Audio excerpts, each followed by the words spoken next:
Inquiry না হওয়া পর্যন্ত এই প্রত্যেকটা লোক ডক্টর ইউনূস থেকে আরম্ভ করে অ্যাডভাইজাররা যেন দেশ ত্যাগ করতে না পারে।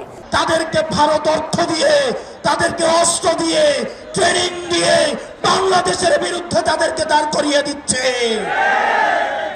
ডক্টর ইউনূসের বিরুদ্ধে মামলা ও বিদেশে যেতে নিষেধাজ্ঞা দেওয়ায় সরকারকে কঠোর হুঁশিয়ারি দিয়েছেন কুমিল্লার তরুণ এমপি ও এনসিপি নেতা হাসনাত আব্দুল্লাহ। সম্প্রতি নতুন করে আলোচনায় ডক্টর ইউনূস।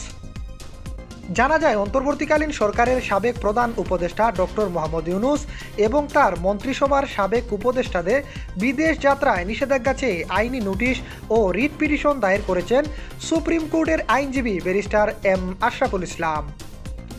রিট ও আইনি নোটিশে উল্লেখ করা হয়, টিকাদান কর্মসূচি রাষ্ট্রীয় নিয়ন্ত্রণ থেকে বেসরকারি খাতে ছেড়ে দেওয়ার পর দেশজুড়ে হঠাৎ তীব্র আকারে হামের প্রাদুর্ভাব দেখা দেয়। এই নীতিগত ভুলের কারণে সৃষ্ট স্বাস্থ্য সংকটে সারা দেশে শতাধিক শিশুর মৃত্যু হয়েছে। বিপুল সংখ্যক শিশু এবং নাগরিক আক্রান্ত হয়ে হাসপাতালে চিকিৎসাধীন রয়েছেন। ব্যারিস্টার এম আশরাফুল ইসলাম এই ঘটনাকে সাবেক সরকারের অপরাধমূলক অবহেলা বলে অভিহিত করেছেন।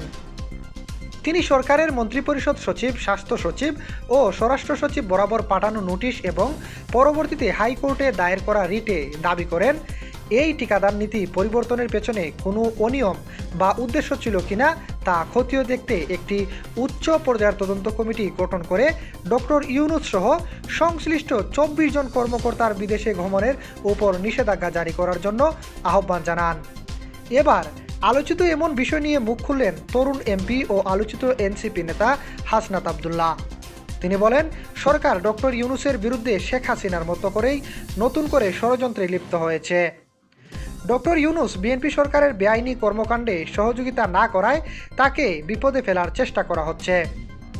আইনি মারপেঁচে ফেলে বয়োজ্যেষ্ঠ একজন জাতীয় ও আন্তর্জাতিকভাবে গ্রহণযোগ্য এমন ব্যক্তিকে হয়রানি করা হলে দেশ আর স্বাভাবিক থাকবে না বলে হুঁশিয়ারি দিয়েছেন হাসনাত আব্দুল্লাহ।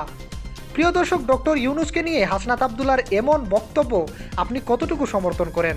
বিস্তারিত জানিয়ে দিন আমাদের কমেন্ট বক্সে।